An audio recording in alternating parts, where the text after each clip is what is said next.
What's going on, everybody? Welcome back to the channel. Today we got some really big wrestling stuff to talk about. Hopefully everybody had a fun, safe, and enjoyable holiday weekend. I'm back. Had to take a little bit of a break, go get some suntan and enjoy the holiday weekend. But we're back with some big wrestling stuff, and we got to talk about AEW potentially doing a debut. That's right, Kota Ibushi.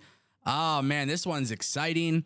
Obviously, we know the Elite has this very big time matchup happening on July 19th. When AEW makes its debut at the TD Garden in Boston. Now, AEW is following a very specific strategy, because if you've been not paying attention to this, then I'll kind of remind you. Last year, when AEW went to Detroit for the very first time, they brought Blood and Guts to Detroit, and it was obviously a very big show. A lot of people were there. A lot of people were excited about it, and that was the debut show in Detroit, which was a new market for AEW. It left a good impression for fans because the second time they came to Detroit, a lot of people were there as well. Now, the thing is, AEW is going to the TD Garden in Boston. It's going to be their first time there. And just like Detroit, they are doing Blood and Guts. And we know that right now, the Elite have a mystery partner lined up. And as you can tell, it's more than likely going to be Kota Ibushi. And I think this is a great way for them to make a big splash when you are going to a new market. Now, the reality is this. I don't want AEW to do a surprise, because I think while the surprise and the big pop is great, I think it would actually be more beneficial for AEW to promote ahead of time that Kota Ibushi is coming to AEW. Now, for those who were in attendance at AEW Dynamite this past week in Canada, then you know that Kenny Omega did this little thing where basically it's teasing the arrival of Kota Ibushi. And obviously the fans are really excited about that, and it makes a lot of sense. Now, Kota Ibushi is a very, very talented wrestler. For those who don't watch AEW or you don't watch New Japan, maybe you don't watch anything outside of WWE, I highly encourage you to watch Kota Ibushi because I think he's a very, very good talent. He even appeared in the Cruiserweight Classic for the WWE, and just overall, this guy is absolutely incredible. He had some drama with New Japan, but the reality is, and he's been very open about his, interest in possibly going to WWE or AEW. He has a couple things that are like on his checklist. And look, I think it would be really cool to see Kota Ibushi in WWE, just because I think it would change so much about the perception of WWE. But also at the same time, too, I don't think WWE wants to change the perception of their company. And therefore, that's why I think it's actually a good thing for Kota to go to AEW, because I wouldn't want to see Kota be different, right? I would want to see Kota Ibushi be Kota Ibushi, because that is what makes Kota Ibushi such a talented and special performer. And I think that's one of the reasons why I do like the idea of going to AEW. And I think that's one of the cool things about him going and being involved with Blood and Guts, because obviously there is that history there with him and the Elite, and then obviously more specifically Kenny Omega. The Elite need one person. You get the big pop, you get the big surprise. I feel like that's the wrong way to handle it. I think you could probably even move more tickets by announcing them ahead of time. I think you can do some sort of backstage stuff or vignette or whatever you want to do, just to get people to at least know ahead of time Kota Ibushi is going to be there. It's going to make that Blood and Guts episode feel so much more must-see, which, by the way, if you watch my channel, everything I've been saying about the Elite and the Blackpool Combat Club, Konosuke Takeshita, everything that's happening right there, just keep in mind, I have been very, very high on praising that story. It's one of the better stories in AEW right now. And for that reason, if you promote Kota ahead of time, I think it just kind of seals the deal as like, hey, you got to tune in. If you can't be there live, you got to watch it live, and it's got to be must-see. And I think that's one of the big perks about bringing in Kota Ibushi, which is why I'm very excited about that. What they do long-term, obviously it's hard to speculate. But once there's some information on contract stuff or whatever, I will be happy to provide those to you guys.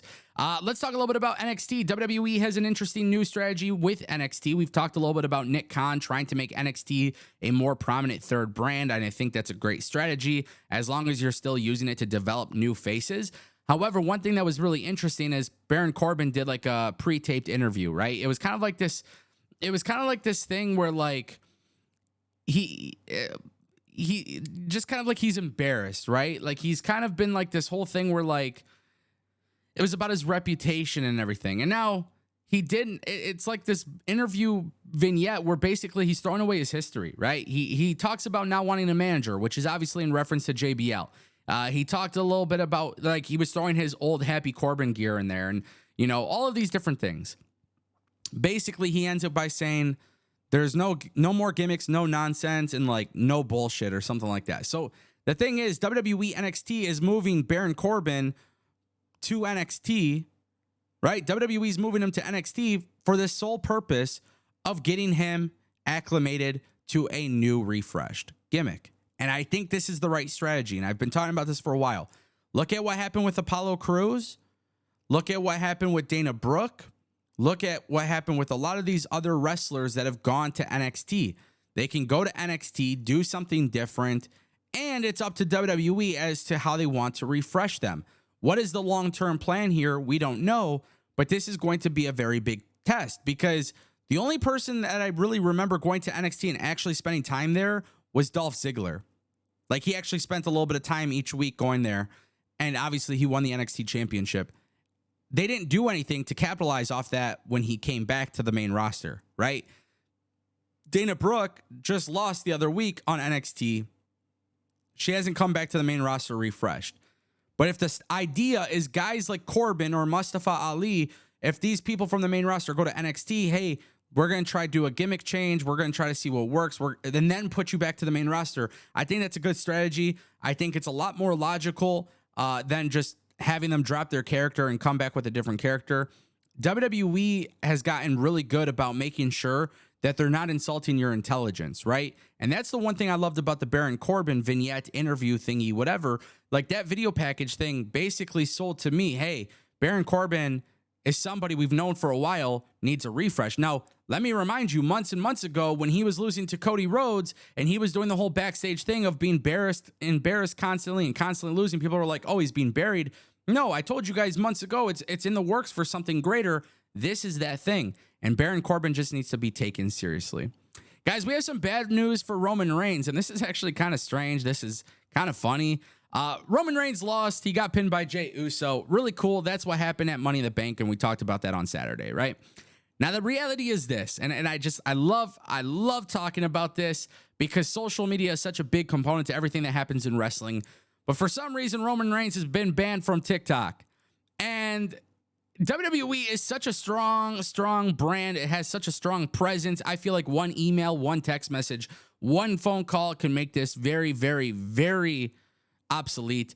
But the reality is that hasn't happened because Roman Reigns is still banned. Nobody knows why he's been banned from TikTok. I know sometimes when I've posted on TikTok anything with wrestling footage, TikTok might have like some automatic guidelines.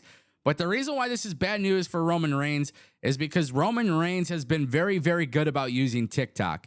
And his TikToks get massively spread out to the entire world on social media. And it becomes a very big talking point about him and his character and everything like that. The guy has almost like 1.5 or 2 million followers. He's somewhere around there. He's over 1 million for sure. This guy is using TikTok. And the reason why I think this is such bad news for Roman is not only is it, look, it's not integral. It's not going to kill his character. It's not going to do anything like that. But it's become such a big talking point for fans. That's the first thing. But secondly, TikTok, WWE, there's no synergy there, right? WWE's on every social media platform, and that makes a lot of sense for WWE. But the reality is WWE uses TikTok, and WWE superstars use TikTok. So not only is this bad news for Roman, but if this becomes a major thing that's like happening to every wrestler in WWE or AEW, then at some point, TikTok loses its value, right? It's the same thing with Twitch. These companies need to back up the wrestlers and the companies that are on there. And now, obviously, if Roman Reigns posted something really, really, really, really bad, okay, that's different. But it just doesn't seem like this was something that was actually bad. And, you know, it's weird. Social media is weird. I feel like WWE is way too big of a company for their superstars to be dealing with stuff like this, especially because social media has become such an integral part of people being able to connect with wrestlers. But yeah, not a good week for Roman. Getting pinned by Jey Uso. Now he's got to go to the tribal court, right? He's got to face his crimes, right? Jey and Jimmy Uso, Paul Heyman, Solo Sikoa, Roman's got something really special there. And the top guy in WWE is banned from TikTok. What a weekend. Let me know what you guys think of all the news today, and I'll see you guys next time. Thank you for watching.